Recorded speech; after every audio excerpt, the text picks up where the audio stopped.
viewers. Welcome to Excel Books Reviews. My name is Churchmidi AKK. If you're meeting us for the first time, you're welcome. In the recent past, we've reviewed a lot of interesting books like The Richest Man in Babylon, 7 Habits of Highly Effective People, Rich Dad, Poor Dad, and what have you, a lot of interesting books. Please, if you've not listened to my book review on these books, please do well to go back and listen to this amazing content. So we also review the book Think and Grow Rich. Very interesting books. Please do well to go back to previous videos and watch out for this amazing content. And today we're going to be reviewing the book Atomic Habits. Atomic Habits by James Clear.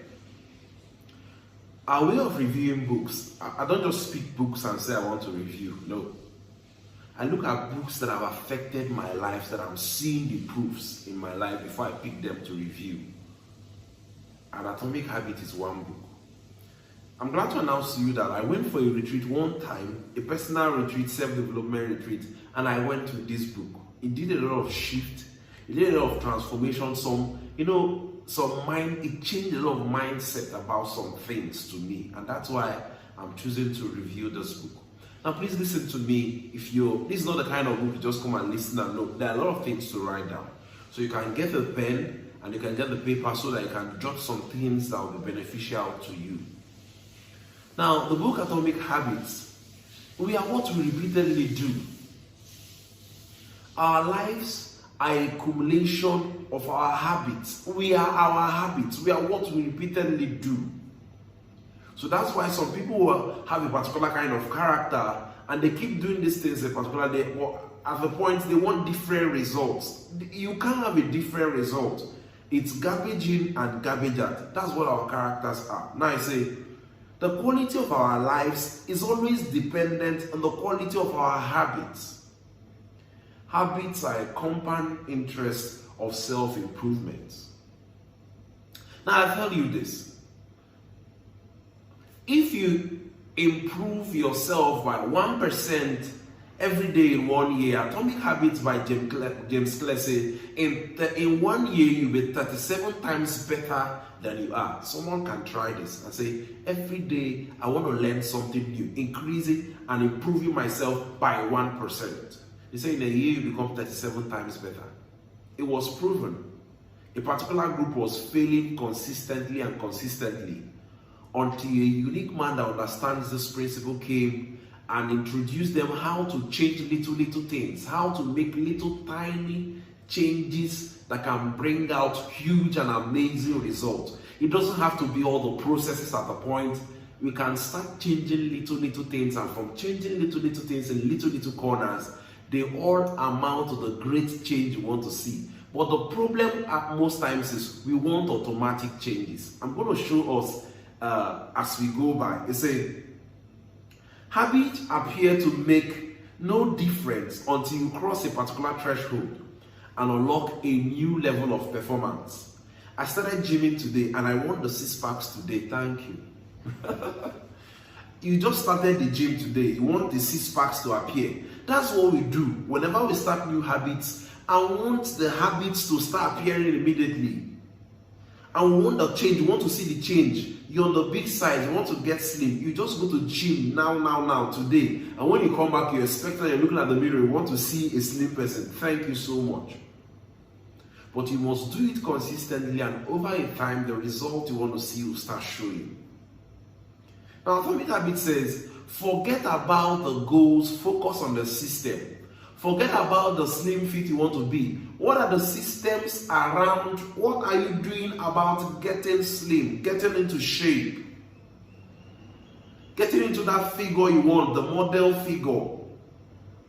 Somebody always have an untidy room. If you succeed in cleaning it once, it will still get dirty again. What's the system around making the house clean? The system is making the brooms and the mops always handy. Get the basket around it. Let it be handy.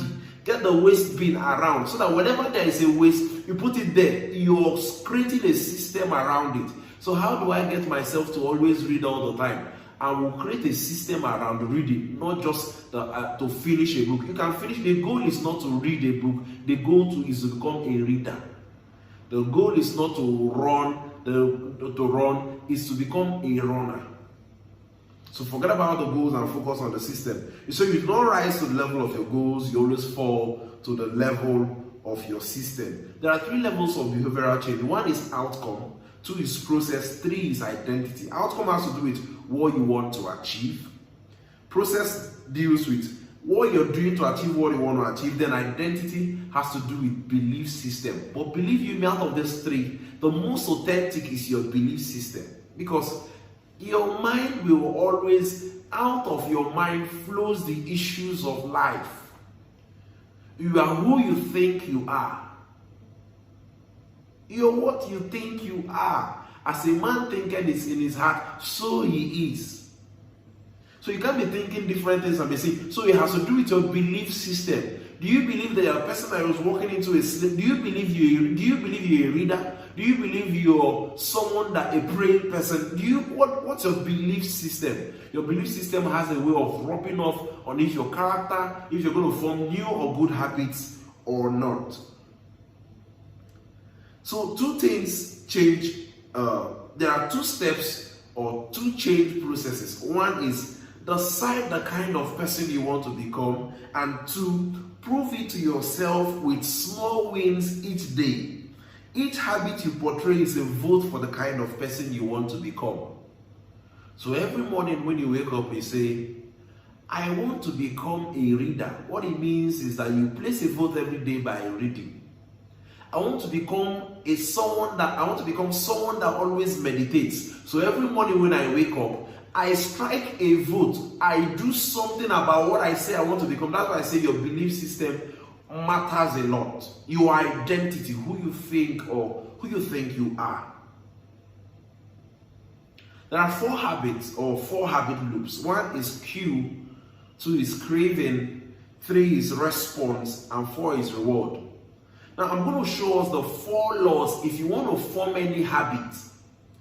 If you want to form any habit, it has to hover around these 4 principles and 4 laws.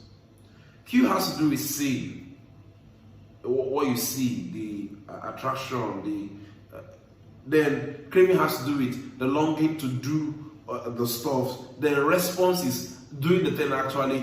Then reward is the fun you get from doing what you're doing.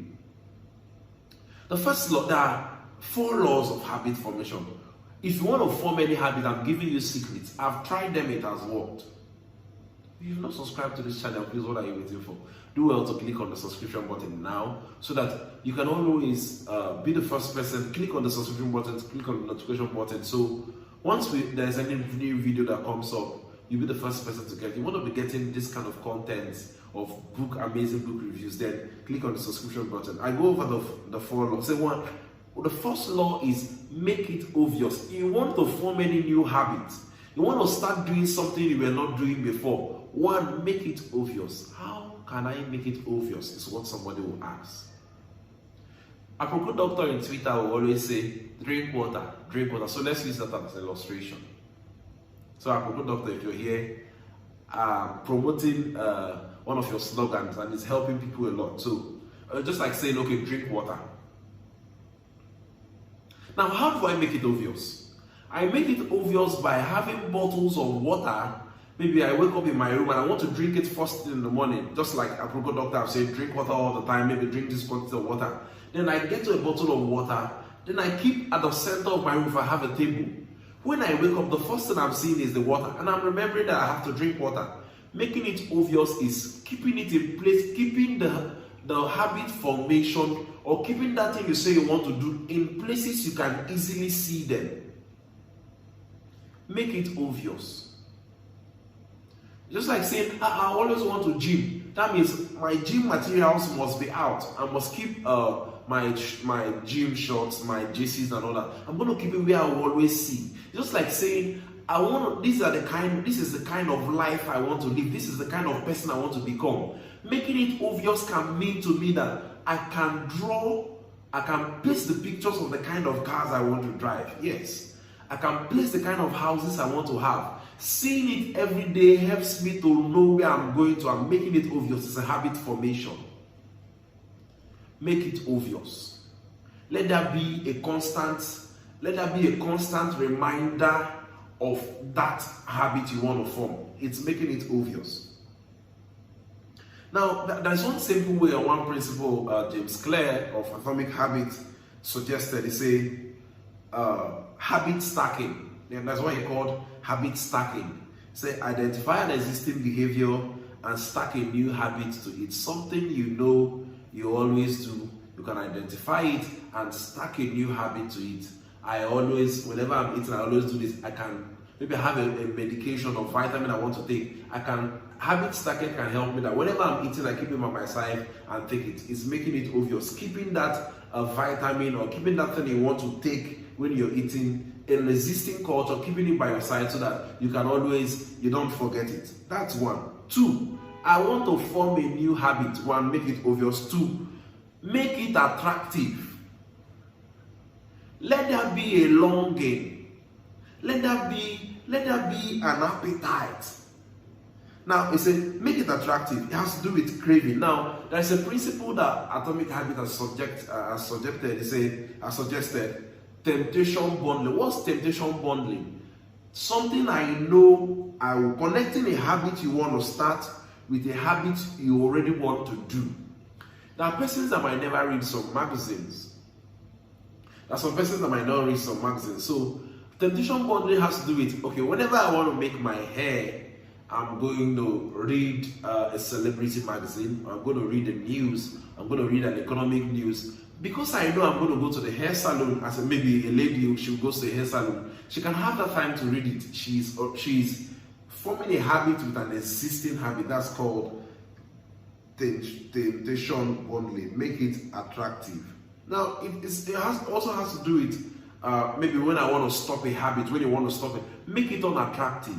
It's just like saying somebody is smoking. How do I make it unattractive?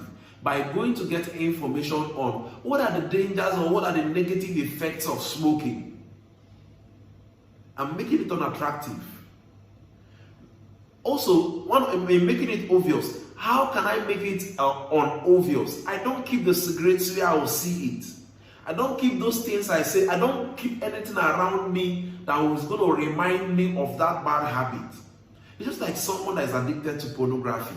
Someone that is addicted to masturbation. You don't keep anything around that is going to lure you into such habits. Some persons are chronic masturbators. Some persons are chronic pornographers. So you don't listen to things that will lure you into that. You just put off everything around you. The wallpapers in your room should not be anything seductive. Else it keeps it's going to keep reminding you of that. So that's about it. So the opposite of it is, if you don't want it, don't make it obvious. If you don't want the habit, don't make it unattractive. The third is, make it easy. Make it easy.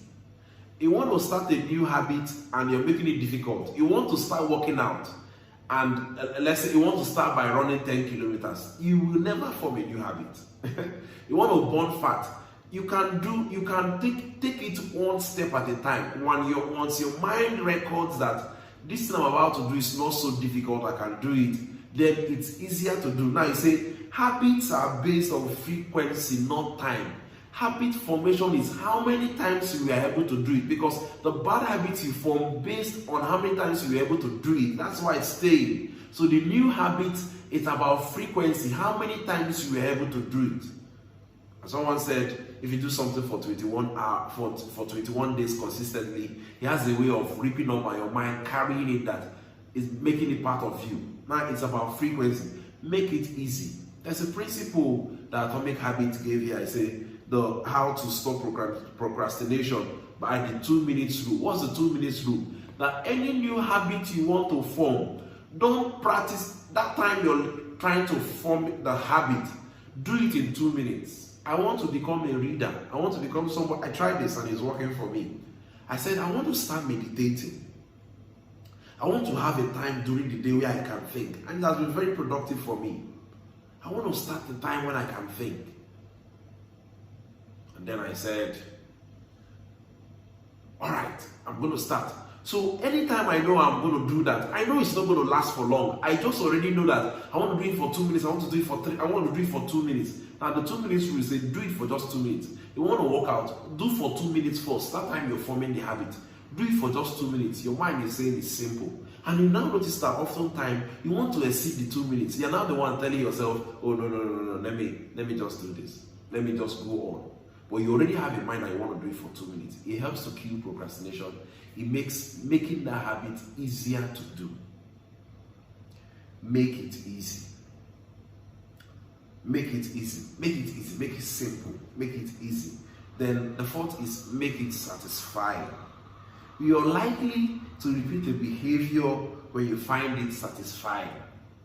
Make it satisfying. It means make it satisfying means it will be, by making it satisfying means it will be repeated again.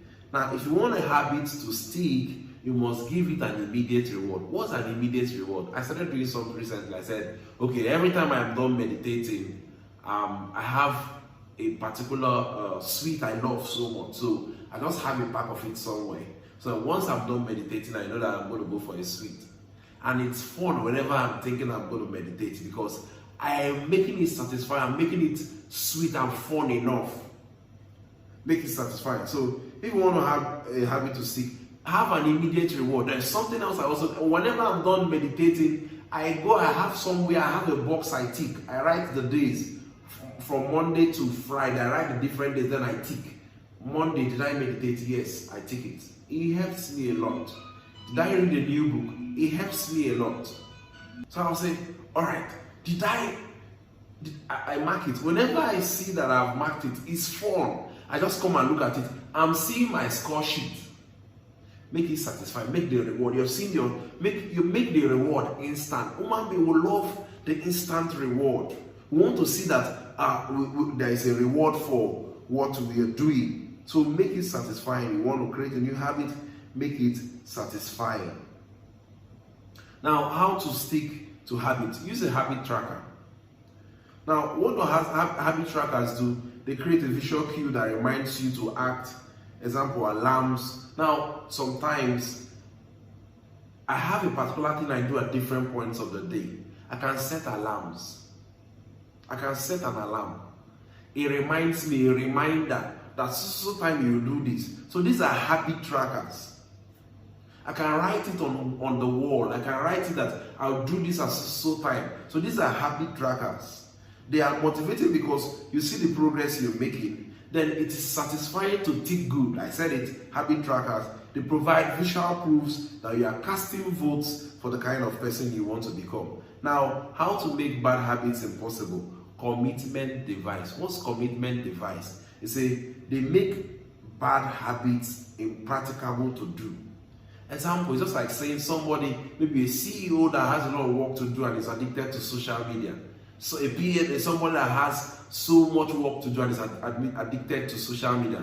You can have a PA that you say, please reset all my passwords from Monday to Wednesday. By resetting the password, you don't have any temptation. You don't have the password, so you can't access the Facebook. You can't access the Twitter. So that's one way of what commitment devices can do for you. Then second is strategic one-time decision. Just like saying somebody that is having issues of maybe sleeping because of the so much light in his room, the person can have a one-time commitment by saying, okay, I'm going to change the color of the bulbs in my room. It can go a long way in helping them to sleep. Then in making bad habits impossible, you can use technology to your advantage. Like piggyvest, some people have some bad attitudes they can't save. So things like this piggyvest can help you to automatically save. There is an automated system that can help you save. I'm not running adverts for any particular person's, but I think that has been helping for some time. Now, I started a habit, and at some point I stopped. Like the last time I read Atomic Habits, I started some good habits, but at the point I stopped. Why did I stop? I did not have an accountability partner.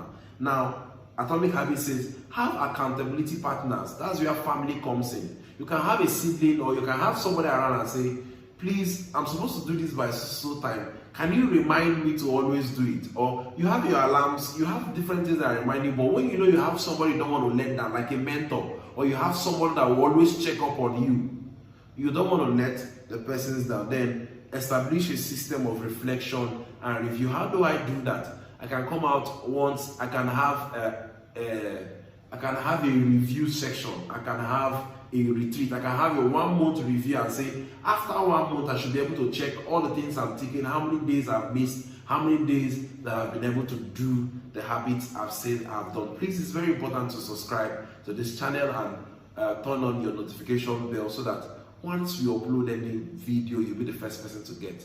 We pick out exceptional books that will help transform your mind. We are what we repeatedly do. So these atomic habits can help us change our lives, change our thinking patterns, change some things we do that has not been helping us. Now, it can help smokers. You can remove it from where you're seeing, remove the cigarette, make sure that you don't have any contact with it. You're killing the cue. You can't see it, so there cannot be craving. Remove everything around you. Avoid persons that are doing such things. That's one way to remove the cue of making you to do the habits you don't want to do.